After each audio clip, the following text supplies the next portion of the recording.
So recently, I dropped a video on the Bronny effect where I basically just brought some attention to the many examples in which guys benefited off playing with or against Bronny, whether it be in AAU or just high school basketball.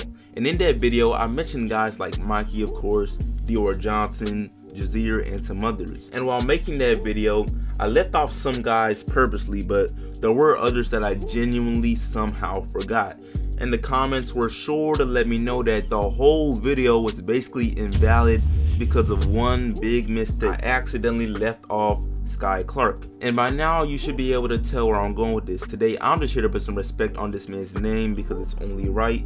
And besides his absence on my Bronny effect list, he really is not talked about that much in general when he really should be. ESPN has him ranked 14th for his class, and as a junior, he's already committed to Kentucky. And if that's not impressive, then I really don't know what is. So yeah, like I said, today's video is going to talk about him overall as a player and why he might just be Kentucky's next great point guard, following in the steps of guys like John Wall, De'Aaron Fox, and many others. But before I go further, what's good YouTube? Plug Speaks back with a vid. If you are new, first of all, welcome and subscribe. If you feel Sky is underhyped and like this up and turn on notice, I upload 3 to 4 times a week, and right now we are grinding to 5K by March, so I for sure appreciate it. Y'all support has been amazing. But back to the vid though. So before I even get into some of Sky's background and his playstyle, all that good stuff, I gotta highlight the fact that the class of 2022 as a whole is pretty deep with talent, but it seems like no one looks past the top dog, Imani Bates. For example, a real solid player like Bryce Griggs, who became more known after playing AAU with Mikey last summer, is barely ranked top 30 for this class. And I know rankings don't mean much, but it makes you realize how impressive it really is for a guy like Sky Clark to be 14th overall. But anyway, as far as Sky's high school career, he currently plays for Ensworth in Tennessee and has played a couple games so far, but to really touch on a greater sample size, he spent his freshman and sophomore years at Heritage Christian in California, and both his numbers and highlights at Heritage Christian just scream, it's way too easy for me.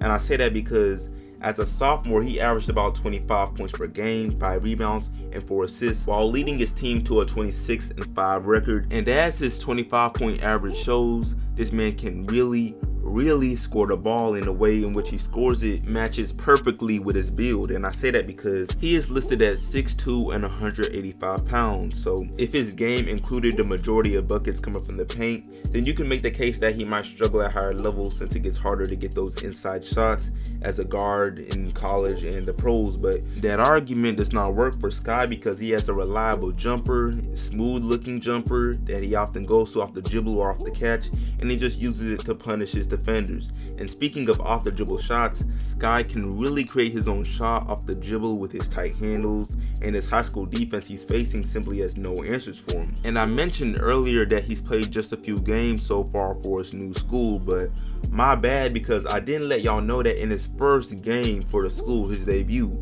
he dropped a 50 piece, which lets you know 2 things off the rip. The man cannot wait to finally start hooping again, and also that scoring just comes way too easy for this guy. And if you watch the highlights to this 50-piece performance, you'll see a lot of what I've been praising him for. Just a ton of shot creation, pull-up jumpers, strong takes, just domination pretty much. And his team won the game 91-76. But I know this may not impress everyone because competition is the first thing people point to when they hear of these explosive point totals from 5-star players, and it's for good reason. However, although the team he played against did look outmatched from the start, I did some digging, and the school he played against, called Brentwood High School, is 7-2 on the season. It's not some bummy comp. Give him his credit.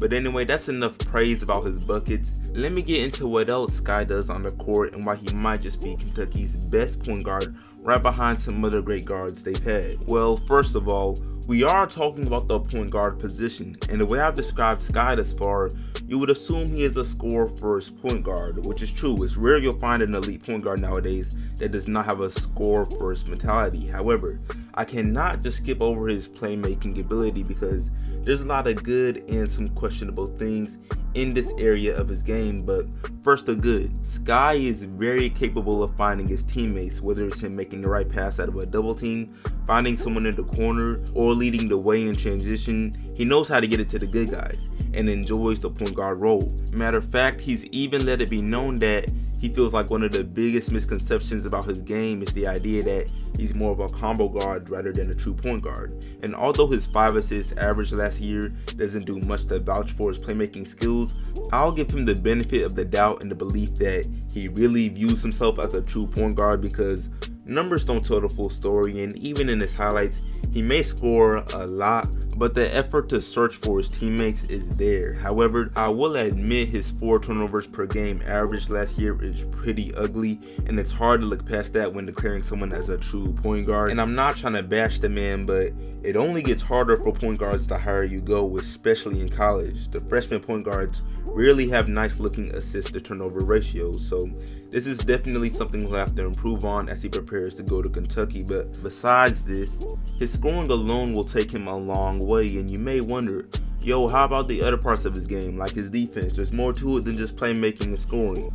And that's a question I low-key don't even understand why people even bring up, considering the many elite point guards in college and the NBA that don't have amazing defense or even good defense but are still elite. But anyway, he does show up on the side of the ball at least somewhat, evidenced by his 3 steals a game last year. So yeah, there's a quick look at SKYY's game, or at least the parts that stick out. But before I wrap this video up, let me point out what an NBA scout had to say about him, and also an interesting idea surrounding SKYY's eventual play at Kentucky. So NBA scout Corey Evans recently praised SKYY heavily, basically saying that he actually feels as though SKYY is the best point guard in all of high school basketball, and that his basketball IQ and abilities are second to none or behind no one else. And I'm not sure if he was just saying that or if he was really thinking about what he said, but that's a huge compliment considering the many special guards in high school right now. But onto the very interesting idea surrounding SKYY's commitment to Kentucky.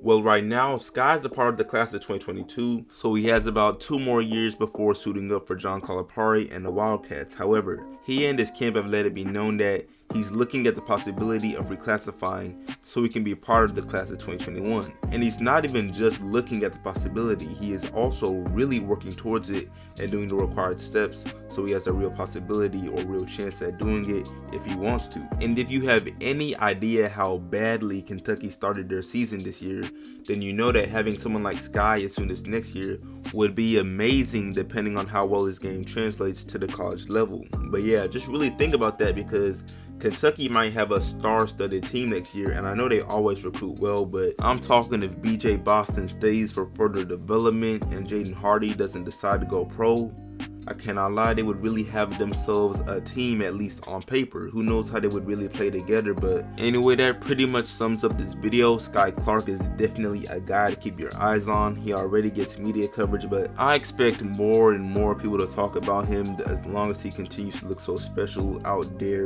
on the court. But yeah, that's it for me. I appreciate y'all watching. Make sure to like this up, sub if new, share all of that. Comment what you think about this all down below, and I'll see you on the next one, and I'm out.